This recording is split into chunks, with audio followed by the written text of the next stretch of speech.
Good evening. Good evening, people. How are you this evening? Oh, I see I have the reverse mirror on this one. If anybody knows how to reverse this mirror, please call me and let me know. Please put it in the chat. I'm coming to you live today because I just had a podcast and I got all gussied up, so I didn't want to take it off because I got another one in about 15 minutes. And something's been on my mind, so I'm going to go ahead and say it now. And I'm going to go ahead and tell the story that was told to me that I told earlier this week. I was in a clubhouse, my favorite, and there was a subject that said, "How does good feel? What does good feel like, and what does it look like?" We say a lot, "I'm good. I'm good. How is the kids? I'm good. How's mom? I'm good. How's the job? I'm good. Everything's good." But we've overused that word to the point where now good is just like boring. Yeah. So when the question was posed to me, because in Clubhouse they go from person to person and ask them to speak on the topic. When it came to me, this is what I said. It just came out of me like I like water. So I'm gonna go ahead and repeat that. Maybe I'll write it. Maybe it's coming into another book. You never know. But I said that good is an enemy of great. And the reason I said that was because good is like the bottom shelf of life. It's like status quo. It's like the most boring answer you could ever give because it doesn't really mean anything. It doesn't have flavor. It's boring. Yeah. How's this live? It's boring. I'm just it's good. How's work? Good. How the kids? Good. You know? But good is the enemy of great. And I described it like this. And I hate to be tooting my own horn, but I'm actually recording this story so I can have it as, for posterity. I really want to know what I said about it because I want to remember what I said. But I said that good is like going to the restaurant and ordering a steak and they fix it wrong. They give you a rare when you've ordered it, well done.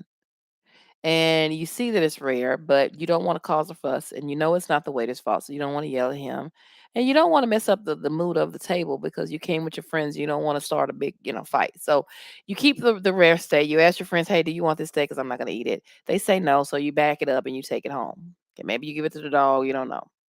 Everything that happened that day was good. You didn't. It was good that you didn't make a fuss. It's good that you didn't, mess up the evening for everyone else. And it's also a good thing that you pay for the steak, but you didn't let it go to waste. You didn't throw it away. You made sure it was recycled to people that actually wanted it, right?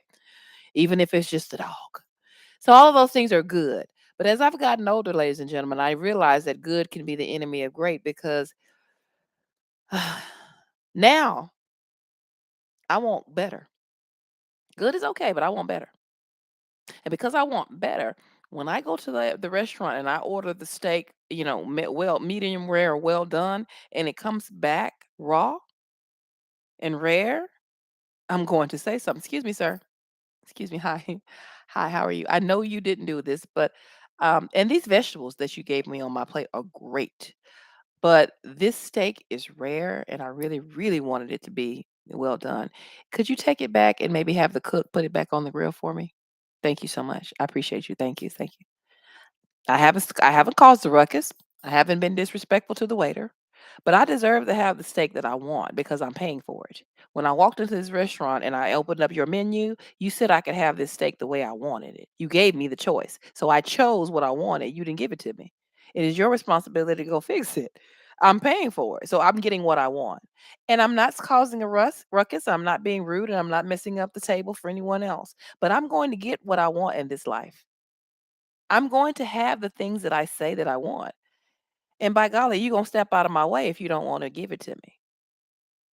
That is what makes people great. People don't want to pay the price to be great. That's why they settle for being good. I realized this when I have people in my life that I've had to cut recently because they insist that I should be satisfied with just good.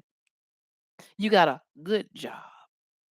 You have a good relationship with your spouse or with your daughter and your man. But I want great. I want better. So for me, good, it's boring. Good is okay. Good to get you there. Good to get you here. Good to get you to work and good to get you get you where you want to go. But I want greatness. I want to achieve greatness. I want to live in greatness. I want to live in the abundance of greatness. And lastly, good is economy. That's coach.